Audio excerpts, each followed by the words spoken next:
बिहार चुनाव से पहले सियासी मैदान में कई बदलाव देखने को मिल रहे हैं। मुख्तार अंसारी की हत्या के लिए सुपारी देने वाले पूर्व विधायक सुनील पांडे ने एलजेपी से इस्तीफा दे दिया है। आइए जानते हैं सुनील पांडे के कुछ पुराने किस्से। बाहुबली नरेंद्र पांडे उर्फ सुनील पांडे, इस नाम से बिहार के ज़्यादातर लोग वाकिफ़ है। बाहुबली की दुनिया में लोग इन्हें पांडे जी के नाम से जानते हैं। पांडे जी जब रंग में होते हैं तो अच्छे को हिला देते हैं, ठोकने से नीचे तो बात ही नहीं करते हैं। कुछ साल पहले सुनील पांडे का वीडियो वायरल हुआ था। पटना के मौर्य होटल में तमाशा कर रहे थे। इनके बवाल पर कवर करने के लिए कुछ पत्रकार पहुंचे। पांडे जी कैमरा देखते ही कहा कि ठोक देंगे। अब इससे अंदाज़ा लगा लीजिए कि पांडे जी का बिहार में कितना रौब रहा है। ऐसे ही थोड़े 4 बार विधायक रहे, अब बीजेपी को हिलाने के लिए मैदान में उतर गए हैं। दरअसल एलजेपी के प्रदेश उपाध्यक्ष सुनील पांडे ने पार्टी से इस्तीफा दे दिया है। वजह, इस चुनाव में एलजेपी ने एनडीए से अलग होने के बावजूद भी इनका सियासी समीकरण बिगाड़ दिया।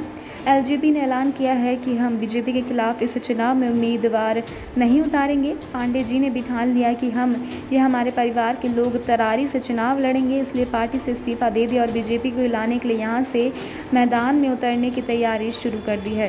पांडे जी राजनीति से पहले अपराध की दुनिया में बेताज बादशाह थे। इनकी खौफनाक साजिशों से कई इलाके दहल जाते थे। इनकी तूती सिर्फ बिहार ही नहीं दूसरे प्रदेशों में भी बोलती है।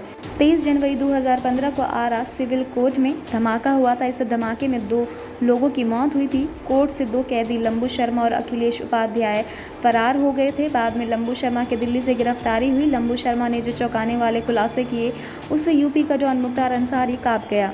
लंबू ने बताया कि मुख्तार अंसारी को मारने के लिए ब्रजेश सिंह ने 6 करोड़ की सुपारी दी थी। लंबू मुख्तार के करीबी चांद मियां से उसकी रेकी करवा रहा था। लंबू के अनुसार सुनील पांडे ने भी मुख्तार को मारने के लिए 50 लाख की सुपारी दी थी। मुख्तार को मारने के लिए ही लंबू शर्मा जेल से भागा था। इस मामले में साजिश का खुलासा होने के बाद सुनील पांडे की गिरफ्तारी हुई। इसके बाद सुनील पांडे जेल भेज गए। ऐसे में उनके चुनाव लड़ने पर संकट आ गया। उन्होंने जेडीयू से इस्तीफा दे दिया। उसके बाद वह एलजेपी में शामिल हो गए। सुनील पांडे की पत्नी गीता पांडे को एलजेपी ने टिकट दिया, लेकिन वो चुनाव हार गई। अब सुनील पांडे फिर से खुद ही मैदान में उतरने की तैयारी में जुट गए। सुनील पांडे का ज़्यादातर वक्त जेल में कटा है या फिर वो फरार रहे हैं। अपराध के साथ साथ वह किसी दूसरी वजह से भी सुर्खियों में रहे। आपको बता दें कि उन्होंने जेल में रहते हुए ही पीएचडी किया, इसलिए वह डॉक्टर सुनील पांडे हो गए, वो भी भगवान महावीर की अहिंसा पर। इसकी वजह से भी सुनील पांडे की खूब चर्चा हुई थी।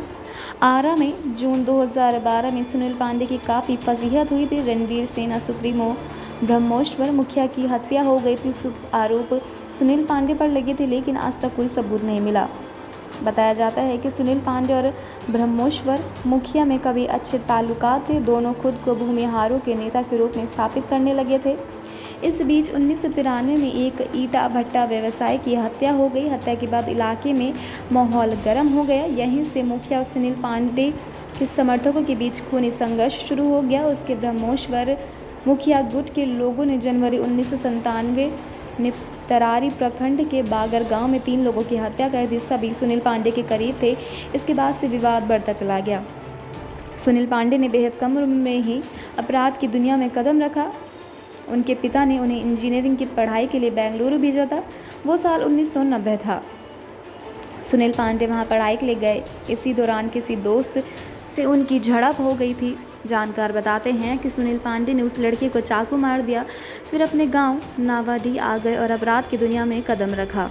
भोजपुर इलाके का कुख्यात सिल्लू मियां से उन्होंने हाथ मिला लिया। वह शहाबुद्दीन का करीबी हुआ करता था। देखते ही देखते सुनील पांडे सिल्लू मियां के राइट हैंड हो गए, लेकिन सिल्लू से आगे निकलने की चाहत उनके अंदर पनपने लगी। सिल्लू मियां की हत्या हो गई और इसमें भी सुनील पांडे का नाम सामने आया, लेकिन एक केस तक उन पर दर्ज नहीं हुआ। सुनील पांडे के नाम पर अपराध की दुनिया की ज़्यादातर धाराएं लागू है। 2003 में बिहार में राबड़ी देवी की सरकार थी। पटना से 17 मई 2003 को मशहूर neuro surgeon doctor Ramesh Chandra का अपहरण हो गया, लेकिन पुलिस ने तत्परता दिखाते हुए उन्हें पटना से सटे नौबतपुर इलाके से बरामद कर लिया। इसमें भी आरोपी सुनील पांडे थे। 5 साल सुनवाई के बाद इस केस में 3 लोगों को सज़ा हुई। उसके बाद ये लोग हाई कोर्ट और सुनील पांडे वहां से बरी हो गए। 2000 में नीतीश कुमार 7 दिन के लिए सीएम बने। उस समय बिहार में समता पार्टी और बीजेपी का गठबंधन था। सुनील पांडे भी पहली बार चुनाव जीत कर आए थे। नीतीश के समर्थन में सुनील पांडे बाहुबली और निर्दलीय विधायकों को एकजुट किया। इसमें बाहुबली अनंत सिंह, राजन तिवारी, धूमल सिंह, सूरज भान सिंह, राम सिंह समेत कई लोग थे, लेकिन सदन में फिर भी नीतीश बहुमत साबित नहीं कर पाए। इसके बाद से नीतीश सुनील पांडे पर मेहरबान रहे। Subscribe to our YouTube channel and press the bell icon to get the latest updates.